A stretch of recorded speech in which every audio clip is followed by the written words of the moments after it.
Hello, welcome back to another video from Fablestand, and this is Kim. So I just did my updates video. If you want to check out what I've been up to, what's coming up for Fablestand, so make sure you go check that video out.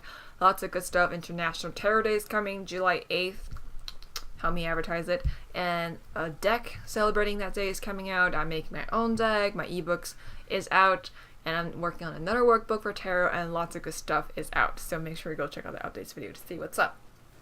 But yeah, so in this video, I will be telling you or teaching you about the world of tarot, or giving you a basic framework to help you understand the system of tarot, you know, kind of just like a little prologue or intro to the tarot study. So kind of like the basic things that you need to know about tarot, and kind of some strategies and, like I said, framework to help you break down the tarot system, so to help you remember things better.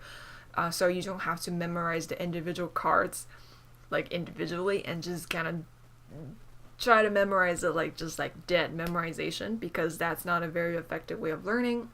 When you're trying to remember something, when you're trying to store information, you have to create sections for it. It just kind of create some kind of framework that will help your brain store and file those information and then just save it in proper places. Just like a computer, right? Your brain is kind of like the same way. You have to create a framework for it. So this is what this video is going to do. I'm going to create like a basic framework for you to help you study the major arcana, the minor arcana, and the courts. So if you're just starting out with tarot, if you're just starting to study tarot and you're trying to figure out like what's the best way to go about it, this is one way where you could sort of just kind of frame your tarot learning experience. So to start, let's get right into it.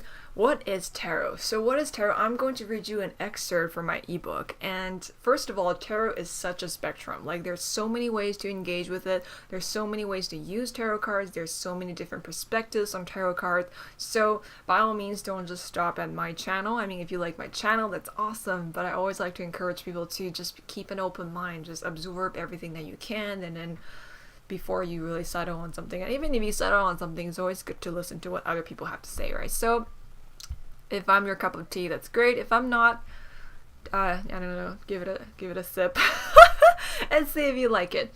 But here's how I define tarot. So reading the excerpt. So tarot is a form of cartomancy. That means like divination using cards as a tool.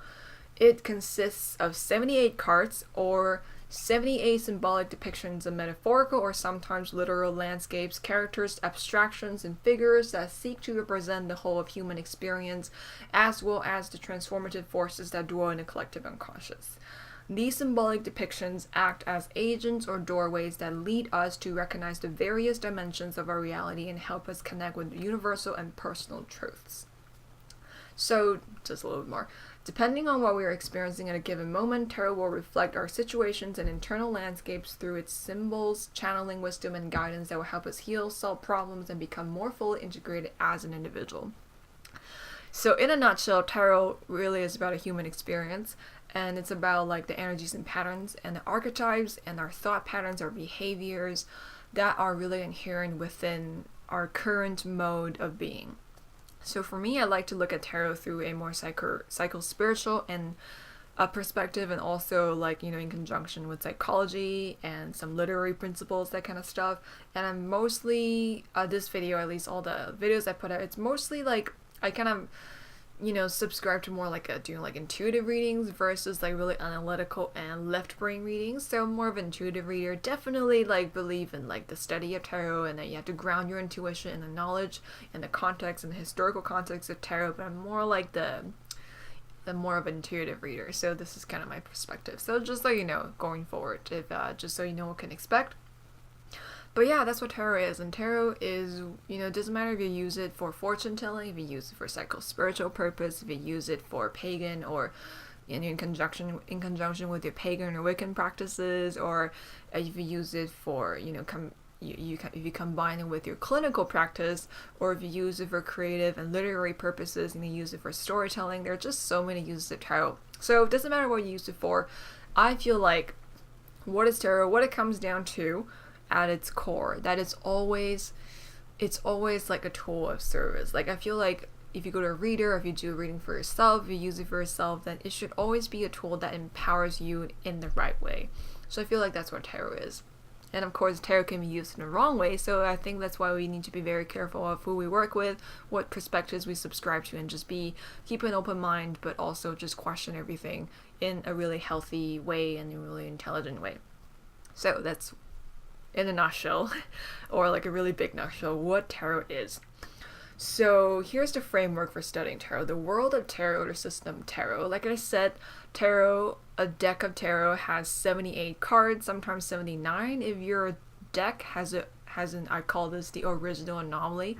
So if your deck has like this extra bonus card or something. But the system tarot has 78 cards. And then in those 78 cards, there's sort of like 3 different sections or 3 groups of people, or sort of like 3 different sectors. So the first one is obviously the major arcana. We have 22 cards. We have the trump cards, or these, they're also called the trump cards. And these cards are starting with the Fool, number 0, and it goes from number 1, Magician, High Priestess, and then it goes all the way to the last card, the World. And then we have the minor arcana. The minor arcana consists of 4 suits. So the Swords, the Wands, the Cups, and the Pentacles. So sometimes these suits may vary depending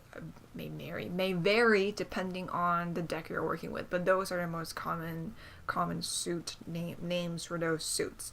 So for the minor arcana, there's 56 cards. I really hope I got my math right. It's 56 cards, and then in those 56 cards, there's 40 cards that consists of like Ace to 10 within each 4 suits. So for the Wands, there's like Ace of Wands, all the way to 10 of Wands, and then in Swords, there's Ace of Swords, all the way to 10 of Swords. And then other than the numbered cards, there's also a sector called the court cards, and these court cards are the pages, the knights, the queens, and the kings. Sometimes the classes may vary too, so depending on your deck, and there's 16 of these cards. So 4 court cards for each minor arcana suit. So that's kind of the physical breakdown of tarot. So how you can look at these cards, like how are they different? Like what's the difference? So the way I look at it is major arcana. You will have probably heard that major arcana are like they represent the bigger mysteries or bigger energies in our lives. And how I like to see it is if you can look at tarot cards or look at the system tarot as a world. You look at it as a tarot world. It's like, and all the cards are sort of inhabitants or energies within this world. So the major arcana, I kind of look at them as archetypal deities. So they're godlike figures with really big archetypal energies. When they show up, it's for a really very important message, and their existence is something we aspire to and we connect to, and then their godliness is reflected within us, and we aspire to become more of their essence. So major arcana cards are archetypal gods. They're like the stars of tarot. Okay, so they're like up there, like they're really big energies within the tarot world. So that's how I like to look at them. And for the minor arcana, so the mundane mysteries, the more mundane things like it's the day, like everyday lives. It's for the they're like the common people, like everyday people. And it's really like the rush and buzz of human life, or as I like to call it, first world problems. Just kidding, issues, very real human issues. But minor arcana kind of just like everyday life. Like in the minor arcana, the moments are very important for us, but those moments aren't necessarily the moments that we would use to define our lives or kind of tell the defining chapters of our lives. So I feel like that's the difference. For major arcana, if you apply it to a life moment, it would be something very big. For example, if you have a tower moment, you might have lost your job. You need to like physically move somewhere, like really big events that define the chapters of your life. But in minor arcana, if you get a 2 of Swords moment, it might just be like you're torn between like going to this place, or you're torn between like talking to a friend or spending time at home and not connecting with anybody. So kind of smaller decisions like that, like they're important like during the time, but they're not super important in the grand scheme of things. So that's minor arcana. So for court cards, the court cards, of course, I call them the royalties of tarot. They're the royal members of tarot, and these cards tend to be harder to read because they are not like an archetypal snapshot of things. They're not essentially descriptive. They're more like a persona. So they're more like characters in the story. They have their flaws, they have their beliefs, their attitudes, their thought patterns, certain ways that they would behave. So how I like to look at them is like they are kind of like an element personified. They're like how the element, like if you look at all the qualities of the element, they're how the element would behave in certain situations or given a certain role. So role being like if it's a page or knight or queen or king, something like that. So those are court cards. They are like the personas or the representatives of each element. They kind of represent how that element would behave and how the element is characterized in a human setting, if that makes sense. Okay, so that's how kind of like a basic breakdown of tarot and how what the difference is between all these different sectors. I keep calling them sectors for some reason. Okay, so the next section of this video, I'm going to give you some useful framework for you to kind of help you study with tarot and help you practice tarot. And let's start with the major arcana. So there are two frameworks that you can use to learn the major arcana instead of trying to memorize them one by one. The first one is I already made a video about this. It's called The Fool's Journey, and basically this framework is kind of very similar to Joseph Campbell's Hero's Journey, in which a main character, in this case, in tarot's case, is the Fool. It's the Fool's Journey, right? So the Fool, as the main character, journeys through a very linear narrative through each card of the major arcana. So the Fool will, journey and meet the Magician and then the High Priestess and then the Empress and so on and so forth until he goes through this journey, or she goes through this journey of self-discovery, personal development, until, reaching the last card or the last chapter of his life, which is the World, which is completion and individuation and kind of the happy ending, and on top of the world is mine sort of ending. So it's this linear narrative about, how typically a person's life can be organized, if that makes sense. And I say linear because oftentimes in our own lives, like if we represent our own life moments with the major arcana cards, it's often not linear. It's often not like following the order or the sequence of the major arcana.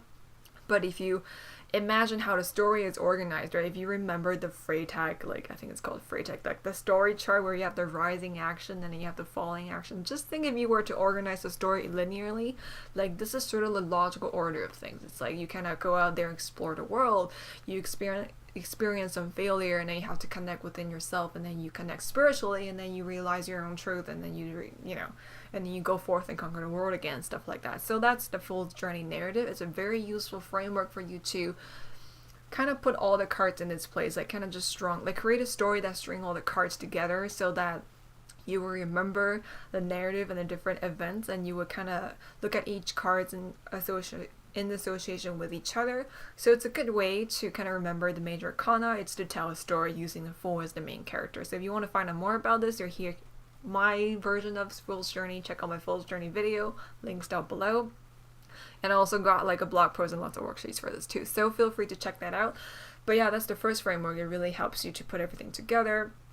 And the second framework that you can use to study the major arcana is to put them in groups based on theme.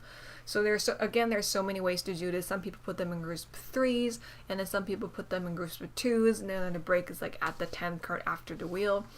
So for me, I like to put them in my own groups and organize them in my own way so I could kind of study them. But basically, I'll just give you like a couple of examples. So for me, I put the Fool and the Lovers together, and I call them the free spirits, because they're not really bound by space-time. They're more about a state of being in existence. For example, the Fool is about just the unfolding of the moment. It's about the intention. And Lovers is about two free spirits celebrating themselves together, being themselves together. It's about, and this other person doesn't have to be physically another person. It could be another aspect of yourself. So it's about existing in harmony. It's about all the choices that you have, the different personas that you have, different parts of yourself that you have, existing together in harmony and free. So that's the first group. And then I also have a group that I call the Agents of Change. So major arcana cards like Empress or Emperor, or what was another one that I put there? High Priestess and Magician. So these are sort of like figures, more like personas, but not like the court cards, but they're more like figures that could actually connect with people. And it's about like empowering people to make changes in their lives, whether through like active pursuit or being receptive and that kind of stuff. So based on your own understanding and based on how you relate to each card, you can try to group them by their themes. So just to give you a few examples, you can group them by like, is this more of a spiritual card that kind of reflects the innerscapes, or is it like a more physically like externalized card like the Chariot, about external pursuits and discipline and that kind of stuff. You can put the feminine archetypes together like the High Priestess and the Empress, and you can also put the masculine archetypes together like the Hierophant, the Hermit, and stuff like that. So putting them in groups based on theme is a very good way to remember them. So yeah, and that's the second way of looking at the major arcana. So onto the minor arcana. So when it comes to minor arcana and even the court cards, a good thing to remember is you want to look at the intersectionality of things, how elements and suits and their class intersect to create meaning. So for minor arcana, the first thing you can look at is their elements.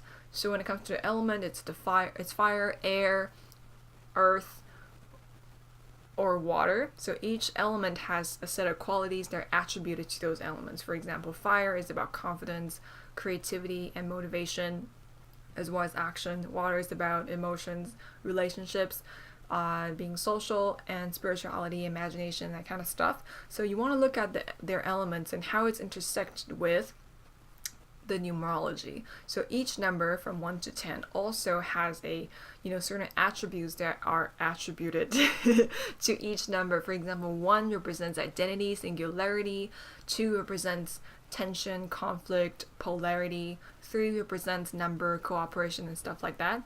So once you look at the elements in numerology, you can combine them together. So for example, if you look at the suit of wands, if you look at the attribute of wands or the attribute of fire, which is fire is basically like I said, confidence, action, creativity, motivation, and if it's expressed in the spirit of 2, which means conflict, polarity. So if you have like 2 motivations, or if you have 2 things that will make you feel confident. So it's really about like, if you combine those 2 qualities together, you get 2 of wands, which is about looking at the future, exploring which future calls to you more. It's about visioneering. It's about exploring and thinking what really would make you, what will allow you to shine. So it's about considering options. It's about like feeling excited for both of them, but at this time, how can you synergize them, or how can you make sure you dedicate your time and energy to pursue something that you really want. So let me give you another example. If you look at the number 5, which is a number of insecurity, instability, usually like all numbers are like that.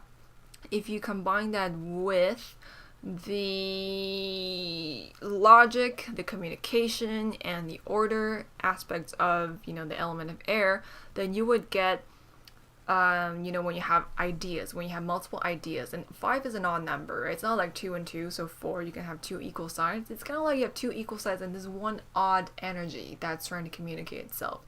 So as a result, you get argument, you get like ego-driven arguments and ego-driven ways of communicating. You get like, because it's not about balancing the argument anymore, it's about like trying to win in a really unhealthy way, trying to debate, trying to like sabotage the other person, to kind of over dominate the other person. But I do feel like this is more like the shadow aspect of the 5 of Swords though. I feel like 5 of Swords can have a really good framework to it too. I think it's about debate.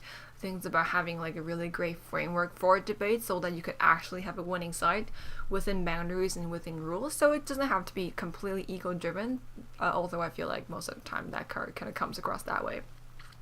But yeah, so if you combine the element and numerology, you can get the results that you want. So what I mean is you just have to do some tarot math. And just like another thing to throw in there, just like a tip. So another way to look at the minor arcana is to also look at how the symbols are placed. So this is when pips will be really handy. So pips are kind of like minor arcana cards without actual depictions or without actual pictures. It would just be the symbols, the number of those symbols just depicted on the cards. So a good way to imagine, a good way to kind of understand a card is to imagine how the symbols would be placed. So 2 of Swords is a perfect example, because if you have, imagine the sword. So sword represents air, sword represents like logic, communication, ideas.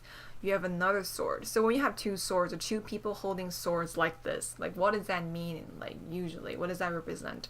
It means tension, it means conflict, it means unable to settle, it means like something, two things directly opposing each other when it comes to ideas and when it comes to its stance. So picturing the symbols actually interacting is a really good way. So for example, another example would be Six of Pentacles. If you picture 6 pentacles, like usually you would have like either 3 on one side or 3 on one side or 3 on the top or 3 at the bottom. So that means like kind of 2 sections, or even if you just look at it different ways. It's like all areas of this, all the symbols are supported. Like each symbol is supportive of each other. So which is really, really taps into the spirit of Six of Pentacles. It's about harmony. It's about like supporting each other, through resources, and it's about the growth of the community and that kind of thing. So imagining how the symbols are placed kind of helps you understand the minor arcana too, so give that a shot. Okay, so when it comes to the court cards, I'm not going to talk too much about the court cards in this video because I made an entire video on court cards. It's called the Crash Cards on Court Cards. That's CCOCC. You can check out the video. I put the links down below. But I'll just give you like a really quick preview. Same thing when it comes to court cards. You look at the intersectionality of things. You look at how the elements and their class intersect. So like I said before, court cards are kind of like elements personified. So how this element would behave when it's given certain roles. So you look at the home suit, right? Home suit would be like, is it swords? Is it wands? Is it pentacles? Is it like cups? And then you look at how it's expressed. So how it's expressed is determined by what class is it.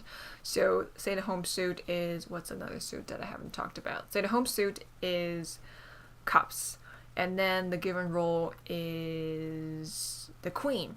So queen, the role of a queen is primarily has to do with nurturing and diplomacy and empowering others. So how would this role empower people in a really water-like way? So water, when it comes to the element, it's really about like connecting socially, understanding, sort of being receptive of other people's feelings. So when it comes to the Queen of Cups, then how Queen of Cups would empower someone is to be receptive of their feelings. For example, if you come to her for help, she would really listen to you. She would try to empathize with you. She would really try to, just understand where you're coming from and where your feeling is, because that's just how water works. It's water expressed through the role of a queen. So if you want to hear more about this, definitely check out my court cards video, because it's super interesting. But for court cards, basically, like the minor arcana, you look at how, I keep saying look like when I want to say look at. You look at how elements and the class intersect, and you would, then you don't have to memorize each card by keywords and stuff, because that's really boring. But yeah, I think that's it. I think that went by really, really fast, and I hope that this video has helped you. If you have any questions, leave a comment down below. And if you want to find out more, check out my Tarot Story series. I talked a lot about minor arcana. I personified everything. I talked everything about. I presented everything in storytelling format, so it was really interesting to read and to listen to. So if you want to find out more, check out my Tarot Story series. I talked about the major arcana, the Fool's Journey, and I also have the minor arcana and the court cards. So lots of videos out there for you to check out. And if you want to practice tarot, and I also got a lot of free worksheets available on my website, and lots of blog posts there too. So lots of tarot study resources for you to use if you're interested. And last but not least, my tarot ebook is out, and that book is basically an encapsulation of basically what I've been talking about. So if you want to read more about this, if you want to find out more about what I have to say, definitely check out my ebook. It's on my Etsy shop. And if you're watching this before June 18th, it's free right now if you subscribe to my newsletter. And if you want to do that, you can go to my website, fablestand.com, and subscribe to my newsletter, and you will receive a free copy of my ebook for free. But it's only until June 18th, 2017. So if it's past that date, then unfortunately it's not free anymore, but there might be a promo somewhere down in the future. But yeah, check out the book in my Etsy shop if you're interested. And until next time, be the hero of your own story, and good luck on your tarot journey, and lots of other awesome tarot resources / videos are coming out soon. I think I'm going to make a video on tarot and symbolism because, you know, I'm an English tutor. Symbolism is kind of like what I help people with because students hate poetry in general, or period. Like, students just don't really like poetry, especially Shakespeare. It just gives them like a big headache. So yeah, so definitely gonna make a video on that too. And yeah, until next time, thanks for watching, thanks for tuning in, and thank you so much for your support and interest. I really appreciate it. Until next time, be the hero of your own story and stay awesome.